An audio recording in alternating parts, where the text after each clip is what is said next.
Bahkan kalau seandainya seluruh tukang-tukang sihir di dunia kemudian mereka berkumpul, maka kekuatan Dajjal menjangkau seluruh tukang sihir yang ada di dunia. Walaupun Dajjal sesakti itu, tetapi dia tidak bisa menyembuhkan matanya yang buta. Mata Dajjal itu kan buta sebelah.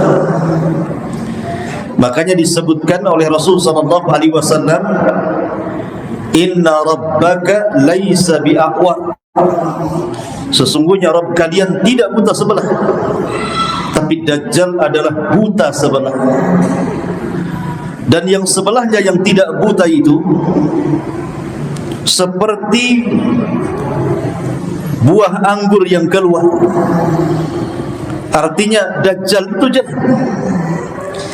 Tetapi sesakti apapun Dajjal, dia tidak bisa menyembuhkan matanya. Dia bisa mengatakan kepada langit hujan, hujan. Dia bisa mengatakan kepada bumi tumbuh, tumbuh. Tetapi dia tidak bisa mengobati matanya sendiri. Kenapa Allah Subhanahu wa ta'ala tidak berikan kepada Dajjal itu mampu mengobati matanya sendiri sehingga menjadi normal seperti kita? Ataupun Dajjal tidak sanggup menghapus kalimat kafir di dahinya? Bukankah salah satu alamat Dajjal itu ada tulisan kafarah di dahinya, di antara dua matanya ada tulisan kafir. Yaqra'uha, bisa dibaca qari atau ghair qari, baik dia bisa membaca atau yang tidak bisa membaca. Dia bisa membaca di antara kedua mata Dajjal itu ada tulisan kafir, tapi Dajjal tidak bisa menghapus tulisan itu di dahinya. Kata Nabi SAW, Dajjal itu akan diikuti orang-orang Yahudi, pertama kali Yahudi Asfahan. Di mana Asfahan? Asfahan itu di Irak. Makanya sering saya ulang-ulang, Dajjal ini muncul di negeri yang mayoritas orang-orang Syiah berada, dan akan mati di negeri yang mayoritas orang-orang Yahudi berada. Muncul di negeri orang-orang Syiah dan mati di negeri orang-orang Yahudi. Seolah-olah antara Syiah dengan Yahudi itu ada komunikasi, sehingga orang-orang Yahudi sendiri berselisih pendapat tentang letak haikal Sulaiman. Sementara bagi kita tidak ada yang namanya haikal Sulaiman, karena yang membangun Masjidil Aqsa itu bukan Sulaiman. Yang membangun Masjidil Aqsa itu adalah Nabiullah Adam alaihi salatu wassalam. Ketika Adam membangun Masjidil Haram, 40 tahun setelahnya Adam membangun Masjidil Aqsa. Jadi jarak pembangunan Masjidil Haram ke Masjidil Aqsa itu 40 tahun. Kemudian dua-duanya roboh, diperbaharui orang setelahnya dan diperbaharui orang setelahnya sampai di zaman Ibrahim dan sampai di zaman Sulaiman. Ibrahim meninggikan Masjidil Haram dan Sulaiman meninggikan bangunan Masjidil Aqsa. Pondasinya sudah ada, bukan Sulaiman yang membangun haikal itu.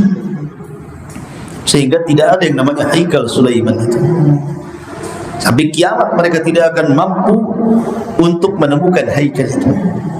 Tiba-tiba kemudian orang tuanya, ibu bapanya ini mendekati anaknya, kemudian menciumnya, memeluknya. Maka anaknya pun senang karena ibu bapanya masih hidup. Tiba-tiba ibunya mengatakan, "Nah, sesungguhnya aku dihidupkan karena dia," mengisyaratkan kepada Dajjal, "ikuti dia karena dia adalah Tuhan." Lihat bagaimana fitnah Dajjal sedahsyat itu. Gimana orang-orang tidak ikut Dajjal kalau sesakti itu Dajjal itu? Makanya Dajjal disebut Al-Masih, sama dengan Isa bin Maryam disebut Al-Masih. Karena Isa bisa mengusap manusia, orang mati bisa hidup karena mukjizat. Tapi Dajjal juga bisa menghidupkan orang yang mati dengan mengusap kuburan, tetapi yang hidup bukan orang orang yang sudah mati, tapi syaitan yang mempermisalkan orang mati itu persis seperti ibu bapaknya. Sihir. Di antara pengikut Dajjal adalah An-Nisa, kebanyakan perempuan. Emak-emak itu yang banyak ikut Dajjal itu. Dibandingkan laki-laki, banyak perempuan yang ikut Dajjal itu. Coba hampir semua daerah dikuasai Dajjal. Arabnya ikut Dajjal, Yahudinya ikut Dajjal, Asianya ikut Dajjal. Kita mau ngelawan kemana sebanyak itu? Makanya pasukan Dajjal tidak bisa dikalahkan oleh pasukan Imam Mahdi. Padahal Imam Mahdi sudah menguasai peperangan dalam Al-Hamatul Kubra, perang Mahdasyah. Tapi ketika berperang melawan Dajjal tidak sanggup, saking banyaknya pengikut Dajjal itu. Assalamualaikum warahmatullahi wabarakatuh. Alhamdulillah, alhamdulillahilladzi hamdan katsiran tayyiban mubarakan fihi kama yuhibbu rabbuna wa yarda. Asyhadu an la ilaha illallah wahdahu rabbi la syarika lah wa asyhadu anna Muhammadan abduhu wa rasuluhu alladzi la nabiyya ba'dahu. Amma ba'd. Ma'asyiral muslimin rahimani wa rahimakumullah. Alhamdulillah, segala puja dan puji hanya milik Allah Jalla fi'ula. Salawat dan salam marilah kita haturkan dan kita iringkan kepada Nabi kita, Nabi besar Muhammad sallallahu alaihi wa ala alihi wasallam. Kita lanjutkan pembahasan kita, masih membahas tentang tanda-tanda dari tanda-tanda kiamat besar. Dan kita masih masuk pada pembahasan khuruj ad-Dajjal, keluarnya Dajjal. Disebutkan oleh para ulama tentang fitnah-fitnah yang akan berlaku ketika Dajjal ini keluar. Tetapi ma'asyiral muslimin, sehebat apapun Dajjal, sampai-sampai Allah Subhanahu wa taala anugerahkan rububiyah, sebagian kecil rububiyah Allah Azza wa Jalla, di mana Dajjal memerintahkan langit hujan, maka langit pun hujan. Ketika Dajjal memerintahkan bumi untuk tumbuh, maka bumi pun akan tumbuh hijau. Ketika Dajjal memerintahkan orang yang mati hidup, maka akan hidup, walaupun yang hidup itu syaitan. Walaupun Dajjal sehebat itu, dan tidak ada raja dari raja-raja yang pernah mengaku Tuhan mampu melakukan seperti Dajjal. Bahkan kalau seandainya seluruh tukang-tukang sihir di dunia kemudian mereka berkumpul, maka kekuatan Dajjal menjangkau seluruh tukang sihir yang ada di dunia. Tetapi Allah Subhanahu wa taala hendak menghinakan Dajjal, bahwa Dajjal tetaplah Dajjal. Walaupun Dajjal sesakti itu, tetapi dia tidak bisa menyembuhkan matanya yang buta. Mata Dajjal itu kan buta sebelah. Makanya disebutkan oleh Rasul sallallahu alaihi wasallam, inna rabbaka laisa bi'aqwa. Sesungguhnya Rabb kalian tidak buta sebelah, tapi Dajjal adalah buta sebelah. Dan yang sebelahnya yang tidak buta itu seperti buah anggur yang keluar. Artinya Dajjal itu jahat. Tetapi sesakti apapun Dajjal, dia tidak bisa menyembuhkan matanya. Dia bisa mengatakan kepada langit hujan, hujan. Dia bisa mengatakan kepada bumi tumbuh, tumbuh. Tetapi dia tidak bisa mengobati matanya sendiri. Kenapa Allah Subhanahu wa taala tidak berikan kepada Dajjal itu mampu mengobati matanya sendiri sehingga menjadi normal seperti kita? Karena Allah Subhanahu wa taala ingin membedakan orang-orang yang mengaku Tuhan. Dajjal tetaplah Dajjal.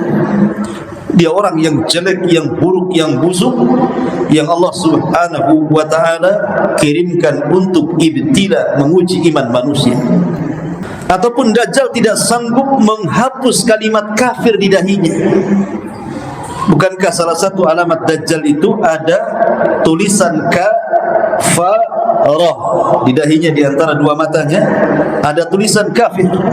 Yaqra'uha, bisa dibaca qari atau ghair qari, baik dia bisa membaca atau yang tidak bisa membaca.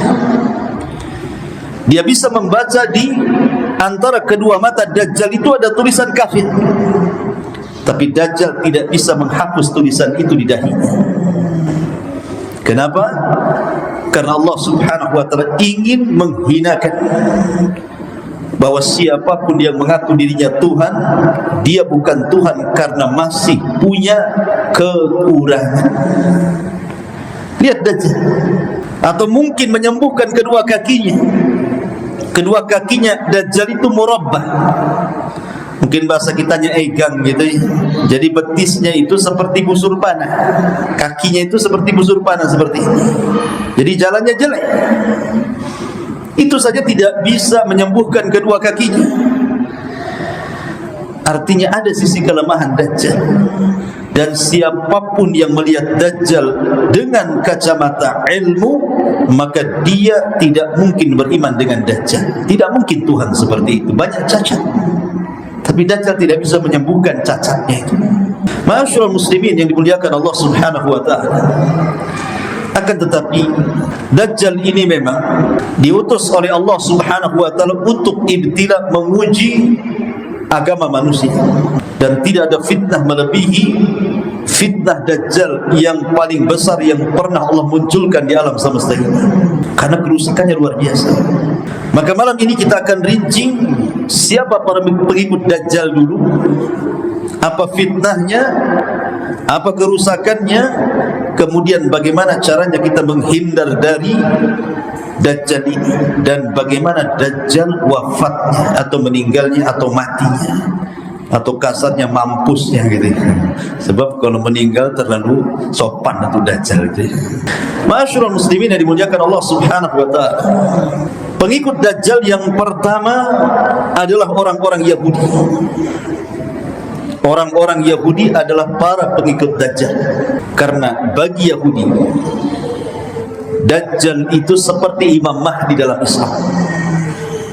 Mereka menunggu-nunggu kemunculan.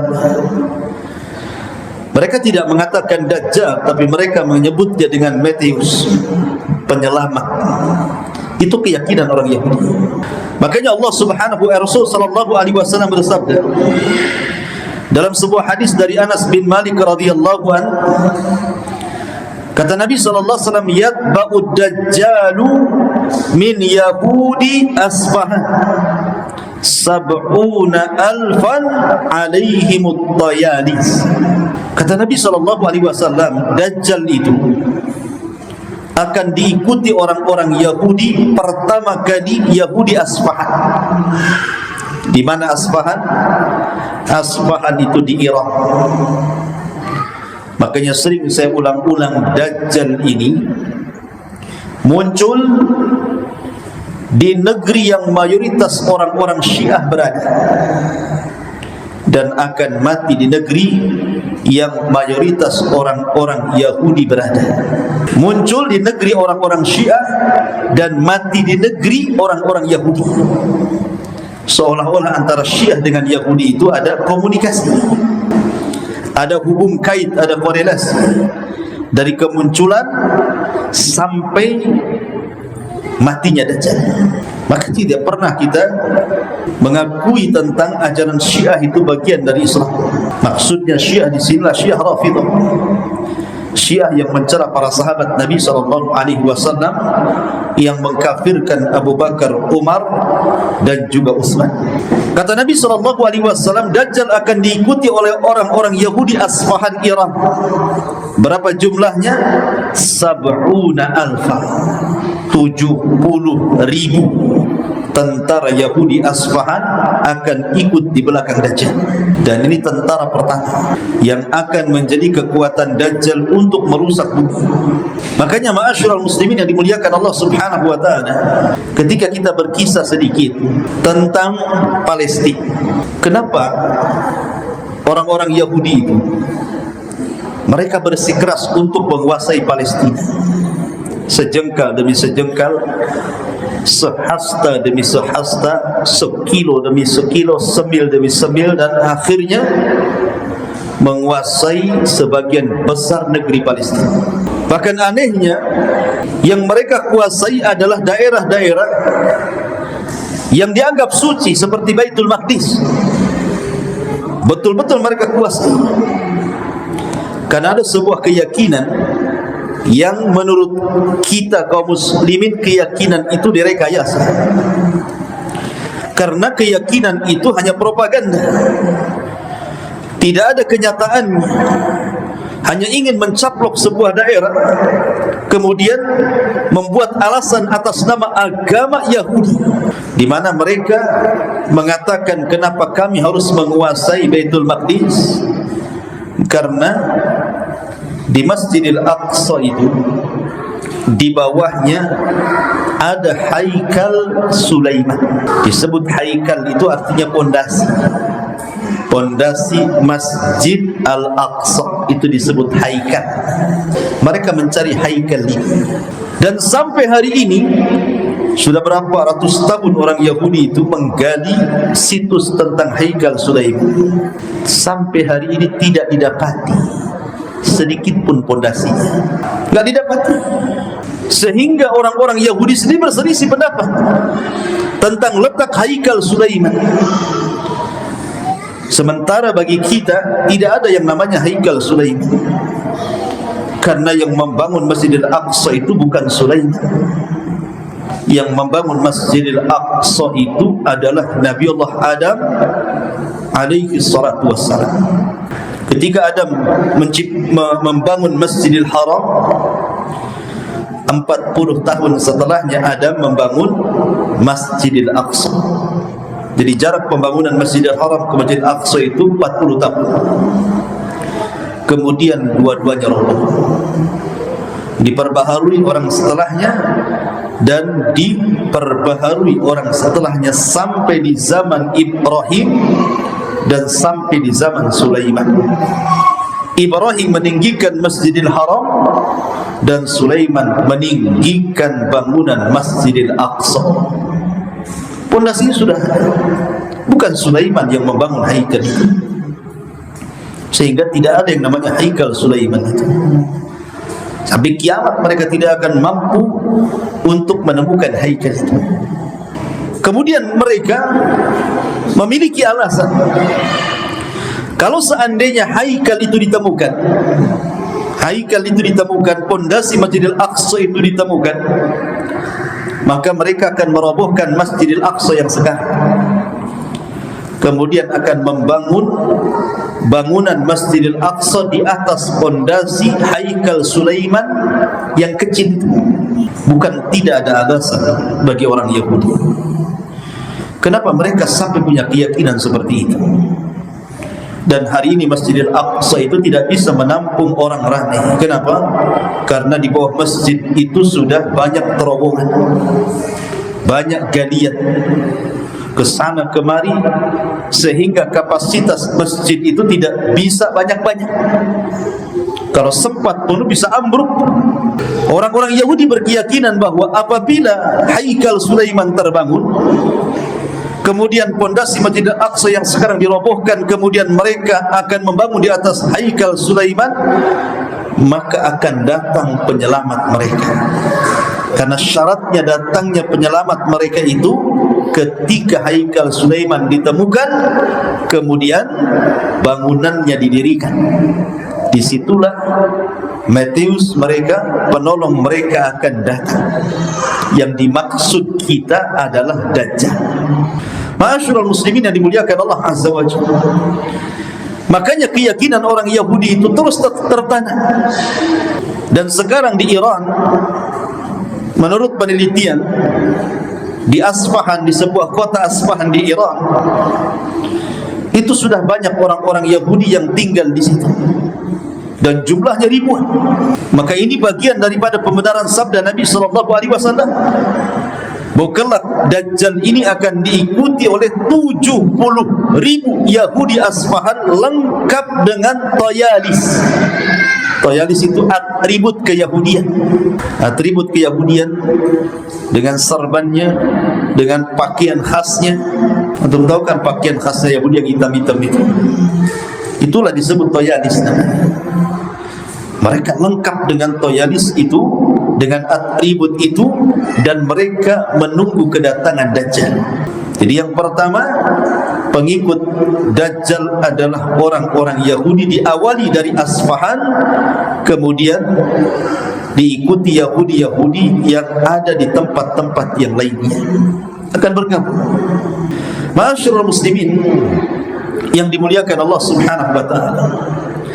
Yang kedua, pengikut Dajjal adalah atba'uhu al-kuffaru wal munafiqun. Secara umum orang-orang kafir, dan secara khusus orang-orang munafik.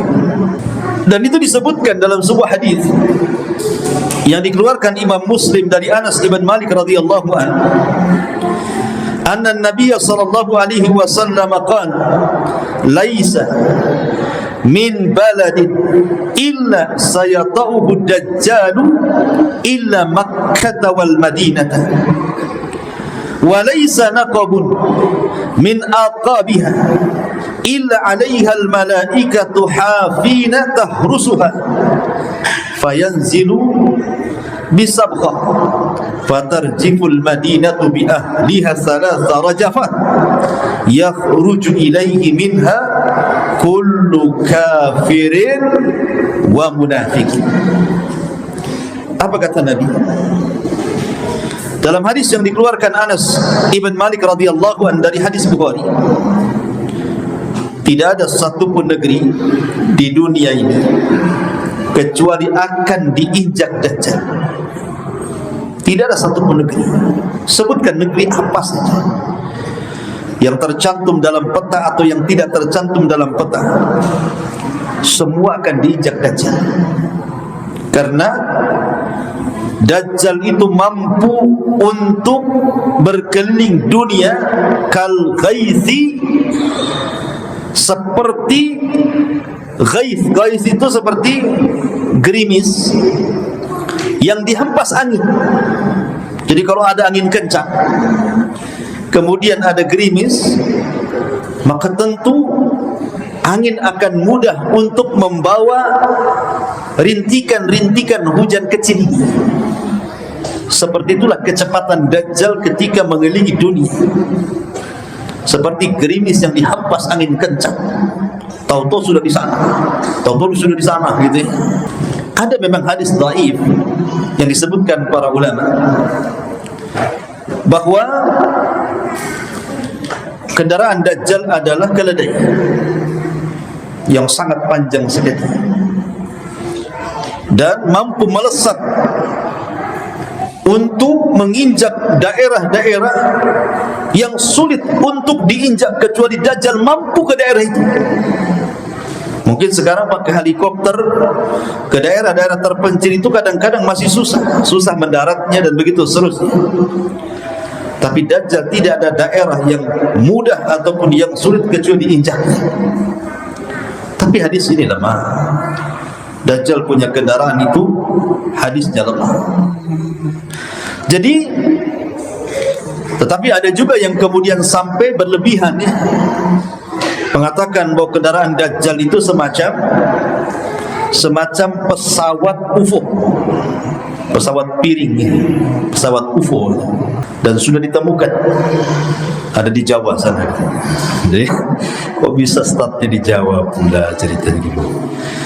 Jadi ini khurafat lagi, khurafat kontemporer namanya. Orang dulu saja tidak meyakini seperti itu, muncul pula keyakinan-keyakinan aneh yang tidak dipahami para ulama. Intinya bahwa bagaimana Dajjal itu bisa menginjak daerah-daerah satu dunia ini, Allahu a'lam. Yang jelas bahwa Allah sudah memberikan kemampuan masalah.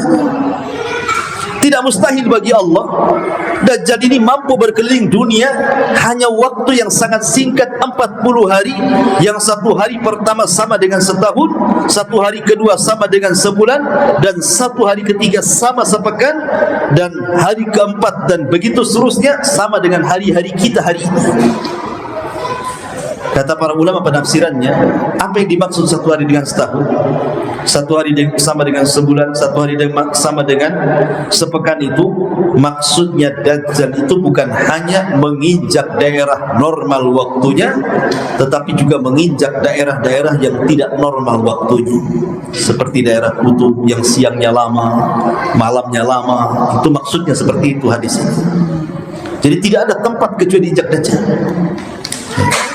Kemudian kata Nabi SAW, illa Makkah wal Madinah, kecuali negeri Mekah dan negeri Madinah, karena tidak ada satupun batas-batas yang bisa memasukkan orang ke Mekah dan ke Madinah kecuali ada malaikat yang menjaga sehingga Dajjal tidak mampu masuk. Ketika Dajjal tidak sanggup masuk ke Mekah, kemudian juga dia akhirnya berangkat ke Madinah, tidak bisa juga masuk ke dalam kota Madinah, sehingga Dajjal hanya mampu berdiri di sebuah bukit yang disebut dengan Sabkhah, bukit tinggi. Kemudian dari situ Dajjal menghentakkan kakinya 3 kali ke tanah. 1 kali hentakan terjadi gempa yang menggoncangkan kota Madinah. Kemudian 2 kali hentakan, makin besar goncangannya sehingga banyak rumah yang roboh. Hentakan yang ketiga meretakkan tanah-tanah sehingga orang-orang kafir yang bersembunyi di Madinah dan orang-orang munafik, mereka ketakutan, akhirnya keluar dari Madinah. Ketika mereka keluar inilah kemudian mereka pun belakangan menjadi para pengikut Dajjal. Karena kalau sudah berjumpa dengan Dajjal itu jarang yang selamat, pasti akan menjadi pengikut Dajjal. Ini yang kedua. Yang ketiga, para pengikut Dajjal adalah min jahalatil a'rab, dari orang-orang Arab yang jahil. Orang-orang Arab yang jahil. Tidak semua orang Arab itu syekh, alim, tidak. Sana ada orang Badui juga, lebih cerdas antum daripada Badui. Badui itu baca Quran aja datang teriak-teriak. Orang di depan kalau ngomong teriak orang Badui. Nah, kalau suka teriak-teriak Badui. Orang ini kalau ngobrol gini teriak-teriak, Badui, tidak berpendidikan. Nah, orang-orang Arab jahil ini kebanyakan mereka akan jadi pengikut Dajjal, dan itu disebutkan dalam hadis Nabi SAW yang dikeluarkan oleh Imam Hakim dan Ibnu Majah dari hadis Abi Umamah radhiyallahu an, dalam hadis yang panjang sekali. Lah di antara penggalan hadis yang panjang itu Rasulullah mengatakan, wa inna minal fitnati an yaqula lil a'rabi ara'aita in bu'ithtu laka abaka wa ummaka atashhadu anni rabbuka fayaqulu na'am fayatamathala lahu syaitanani fi surati abihi wa ummihi fayaqulani ya bunayya itba'hu fa innahu rabbah. Di antara penggalan hadis yang panjang dari hadis Abi Umamah itu adalah di antara fitnah Dajjal, Dajjal akan berkata kepada orang Arab. Dajjal itu ketika tidak bisa masuk ke kota Mekah dan Madinah, maka Dajjal akan berkeliling ke kabilah-kabilah Arab, ke orang-orang Badui di Arab itu, akan keliling ke daerah-daerah Arab. Kemudian ketika sampai di daerah-daerah Arab, maka Dajjal akan mengatakan kepada orang-orang Arab jahil itu, bagaimana pendapat kalian? Jikalau aku mampu menghidupkan ibu dan bapak kalian, maukah engkau bersaksi saya adalah Tuhanmu? Maka orang-orang jahil Arab mengatakan, na'am ya, kami siap bersaksi kalau engkau bisa menghidupkan bapak dan ibu kami, engkau adalah Rabb kami. maka Dajjal pun mengajak orang-orang ini ke kuburan ayah dan ibu mereka, ke kuburan orang-orang yang mereka cintai dari orang tua mereka. Kemudian setelah sampai di kuburan, tiba-tiba Dajjal mengatakan kepada kuburan, "Ahyu, hiduplah kalian." Tiba-tiba kuburan itu retak, belak, muncullah manusia-manusia berdatangan dari dalam kuburan. Kata Nabi SAW, "Fatamatsala lahu syaitanani."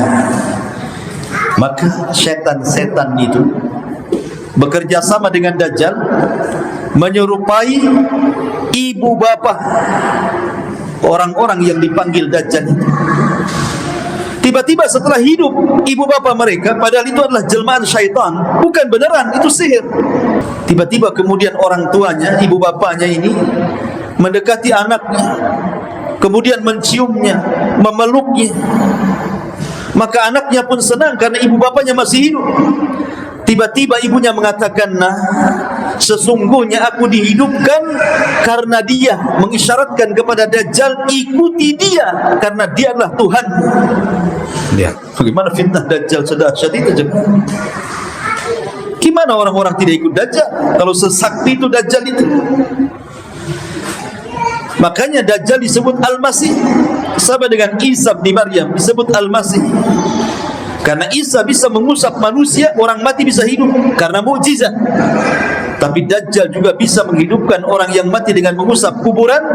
Tetapi yang hidup bukan orang yang sudah mati, tapi syaitan yang mempermisalkan orang mati itu persis seperti ibu bapaknya.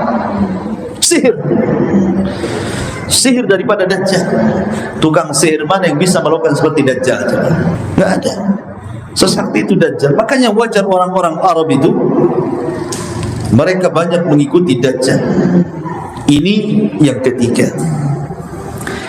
Yang keempat, para pengikut Dajjal adalah kaumun wujuhuhum kalmijanil mut'arakati. Sebuah kaum yang wajah mereka persis seperti perisai perang, bulat-bulat wajah. Siapa mereka? Kita baca dulu hadisnya. Hadis ini dikeluarkan oleh Imam Ahmad dari Abu Hurairah radhiyallahu anhu. Nabi SAW bersabda, "La yanzilanna ad-dajjal huzwa karman fi 70,000 wujuhuhum kalmijanil mut'arakati." Dajjal akan turun di sebuah daerah namanya Khuz dan juga daerah Karman, dan akan diikuti 70,000 manusia yang wajah mereka seperti perisai-perisai perang. Kemudian dalam riwayat yang lain dari hadis Abi Bakar radhiyallahu anhu, "Inna Dajjal yakhruju min kibalil masyriq min madinati yuqalu laha Khurasan yatbauhu aqwamun wa fi riwayatin afwajun ka'anna wujuhahumul mijanil mut'arakati." Kata Nabi SAW, sungguhnya Dajjal akan keluar dari arah timur di sebuah Madinah yang disebut dengan Khurasan, Iran, dan akan diikuti oleh banyak kaum yang wajah-wajah mereka seperti perisai-perisai perang. Kemudian para ulama mengatakan yang dimaksud wajah mereka seperti perisai-perisai perang, wal maqsudu bihi ba'dul a'ajim wa ba'du qabailit turki wa minhumul maghul wa tatar.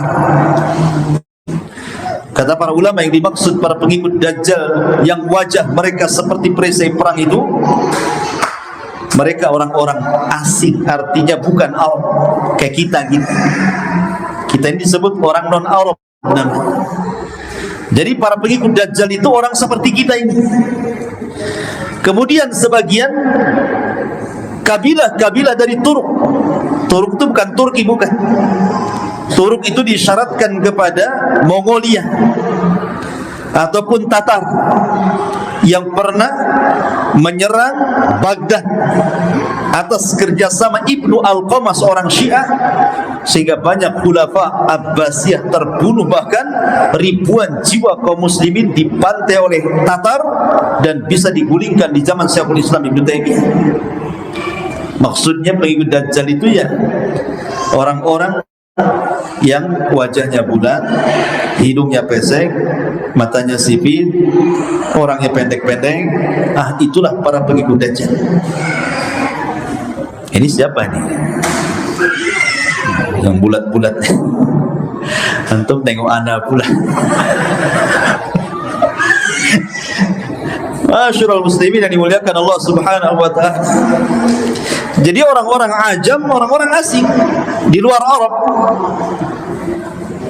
Kemudian juga di antara pengikut Dajjal adalah an-nisa, kebanyakan perempuan. Emak-emak itu yang banyak ikut Dajjal itu. Dibandingkan laki-laki, banyak perempuan yang ikut Dajjal itu. Dan itu berdasarkan hadis, baik secara umum bahwa para wanita itu paling banyak penghuni neraka kan, itu secara umum. Tapi secara khusus Nabi SAW bersabda, yanzilu dajjalu fi hadhihi sibkhati bimirqanatin fayakunu aktsara man yakhruj ilayhi an-nisa hatta inna ar-rajula la yarji' ila hamimihi wa ila ummihi wa ila ibnatihi wa ila ukhtihi wa ila ammatihi fayuwaththikuha ribatan makhafatan an takhruja ilayhi thumma yusallitu Allahu al-muslimina alayhi fayaqtulunahu wa yaqtuluna syi'atahu hatta innal yahud la yakhtabi'a tahta asy-syajarati awil hajari fayaqulu al-hajaru awil syajaratu lil muslim hadha yahudi tahti faqtulhu. Kata Nabi SAW, Dajjal itu akan turun di sebuah tempat namanya Sibkhah di daerah Mirqanah. Maka disitulah kebanyakan wanita-wanita akan menjadi pengikut Dajjal. Apa alasannya? Bukan Dajjal itu, bukankah Dajjal tidak ganteng?